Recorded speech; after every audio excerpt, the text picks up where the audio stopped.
This is Flynn, our Irish setter. At the moment I am just going over him with a rake just to get some of that dead hair off his coat, as I will be doing a mixture of carding and hand stripping today on him, especially around this saddle area. As you can see, he's going through a seasonal change, so he's got a lot of dead hair and undercoat that needs to come out.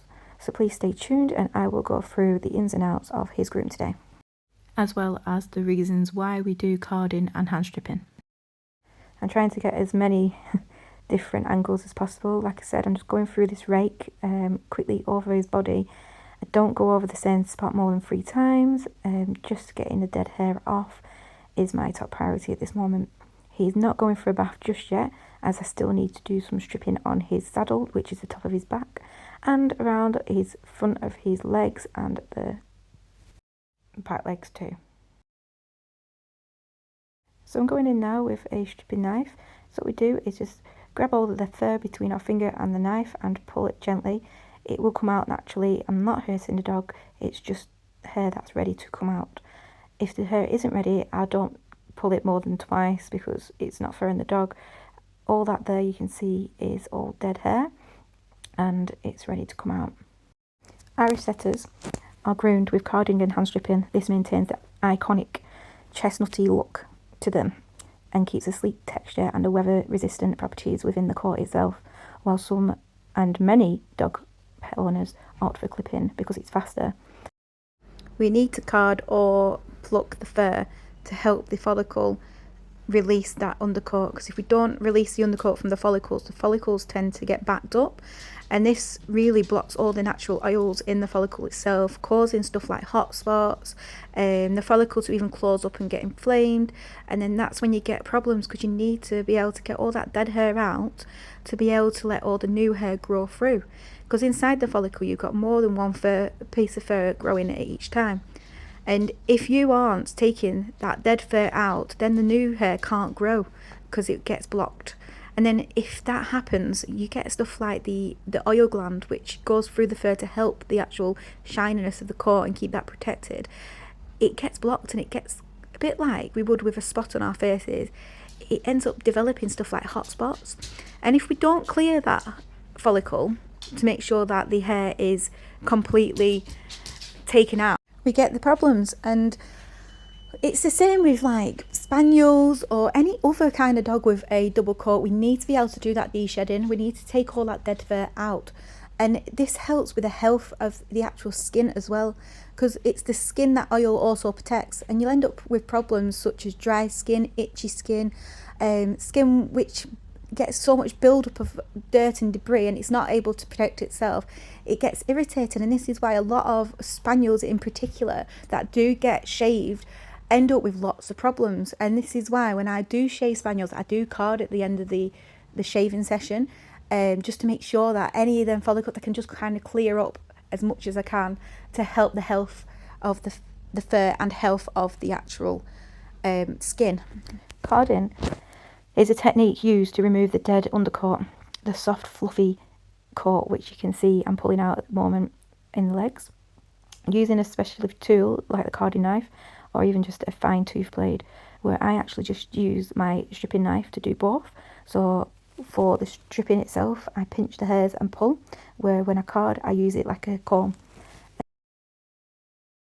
Is by removing the thick undercoat you allow the skin to breathe, and it prevents any oil build-up and reduces the risk of skin irritations or like doggy odors.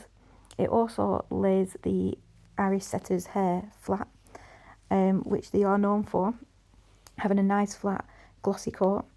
Carding removes the bulk underneath, allowing that top coat just to lay perfectly flat against the body rather than puffing out and it looks like a blown mattress. The Irish setter's coat has a specific growth cycle. When a hair reaches its maximum length, the blowout stage becomes a thing, where the hair becomes a dead follicle. Dead hair is simply cut with clippers. The dead root remains inside the follicle. This plugs the pores, preventing new and healthy, vibrant guard hairs from growing in.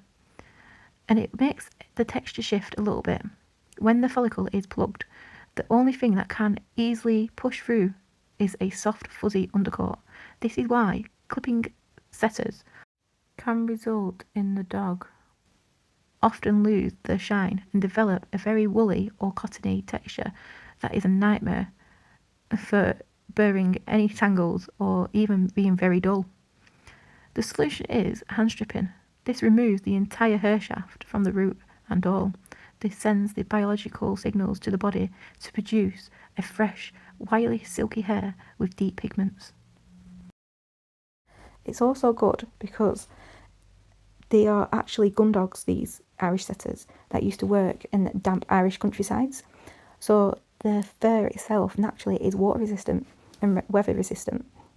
And with the hand stripping, it remains water repellent, as the natural oils can travel easily down from the follicles to down the actual shaft of the hair, helping the dog stay dry and shed dirt easily. By clipping a coat, it becomes like a bit dull. It will start soaking up water and mud like a bit of a sponge, which makes the dog a lot harder to keep clean, especially when you've been on walks. Another reason why we card these dogs is because the undercoat of the dog kind of makes the hair not waterproof. It makes the hair more prone to knotting, prone to skin irritations. The reason we have to do it mainly is for the microclimate of the actual skin itself. If you're leaving that undercoat there, it gives a lot of bacteria time to thrive. This is when all the Irish setters do end up having skin irritations, skin problems, dermatitis. So this is also a reason that we push towards having stripping and carding. So yeah, the difference between the carding and the hand plucking. The carding, we use the stripping knife itself and leave it on an angle to give us leverage to pull the hair towards yourself whilst holding the hair down from where you're going. This helps the hair get caught in between them little teeth, and that helps bring it straight from the follicle. I know we keep talking about the follicle. The follicles are where your hair grows. It's just like where your root of your hair grows on your head. The dogs have their own follicles where the roots actually start from and grow from. But with us, we have one, maybe two pieces of hair that grow in one follicle, where dogs have at least 3, maybe 4. So we just need to make sure it's clear. Now what you can see is me going around and hand stripping the little fuzzy parts from all the legs, which shouldn't be there, and going all the way around. The reason we do this is for when the dog itself, such as a setter, go running around all the little long grasses, going in all the debris and all the brambles. It's just to make sure that the hair is easier to take these things out at the end. It's easier for them to be more streamlined, so they can go faster, especially when they are in the marshlands in Ireland doing the job, the gun dogs. So like here, I'm carding the dog. This gets all the undercoat out, making the airflow through the skin, helping your dog cool down, especially if they're going for a run. It's so effective. So you can see me now, I'm just going onto the saddle. I'm carding most of this out myself with my stripping knife. I'm using it as an angle and just making sure that it's just pulling all that undercoat out. And then in spots, I will take some of the garters off as well, especially around the neck. So I just wanted to show you this bit here. I've already carded, where this bit I haven't. Can you see the difference in the colour? Oops, sorry, he just sat down. So I'll do it here. So what I do is on an angle, and I just brush it through like this. And it gets most of that undercoat out, and it just sits nicely. The top coat just sits nicely against the skin. And I make sure I don't go over more than 3 times in one area. So I'll pop in the bath now. He gets himself in because he's such a good boy. And then we'll do 3 washes. Good lad. I'm going to show you the Wow grooming shampoo that I use. This is also the de-shedding shampoo that I use on him. So I wash him with the Wow twice, and then with the de-shed I'll wash him once more. So that's 3 washes.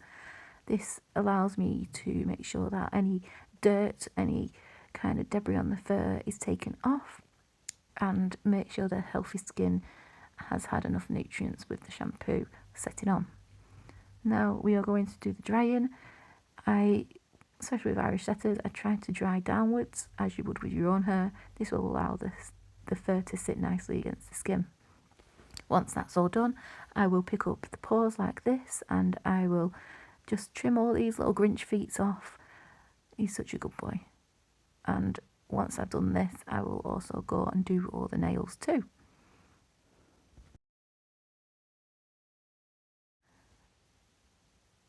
I will also make sure that I trim out between all the pads with a 30 blade to ensure that there's no hair between the pads.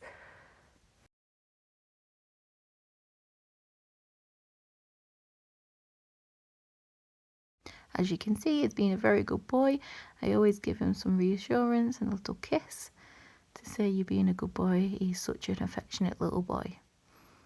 So now what you'll see me doing, I'll just keep going over these parts to ensure that everything is nice and matched.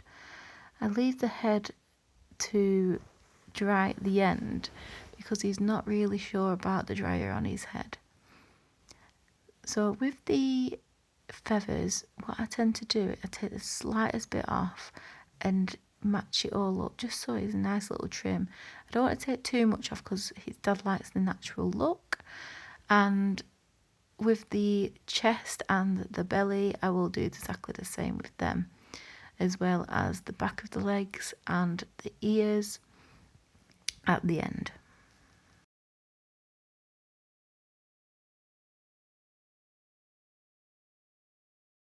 So you can see a before paw and an after paw. So you can see little Grinch feet and the after paws.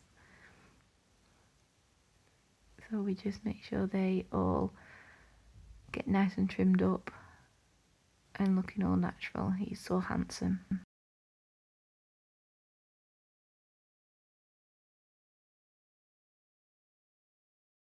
So what I'm going to do now is just get my long scissors and try and equal out all the chest hairs. And what we want to achieve is a nice little dip from the back of the legs down into the chest so it looks nice and neat.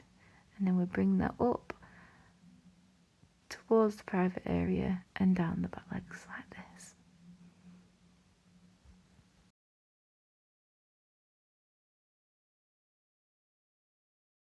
Now I've finished all the cutting, I'm just going to go over the dog again with the carding knife and get the bulk around the neck by stripping the guard hairs that need to be stripped out and hopefully make it all match and make it nice and neat all over. He's such a good boy, as you can see, and like I said before, stripping and carding doesn't hurt the dog, because if it hurt him, he would be fighting me right now, and he's not.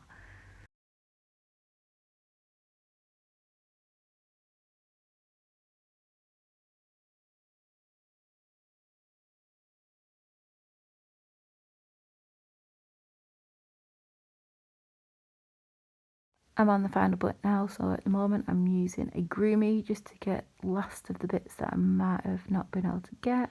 But you can see here how shiny his coat's become and how it sits really nicely against the ribs here. So what I'm going to do, I'm just going to try and achieve a little bit more of that silkiness in areas that I feel needs a bit more TLC, and then we'll be finishing up.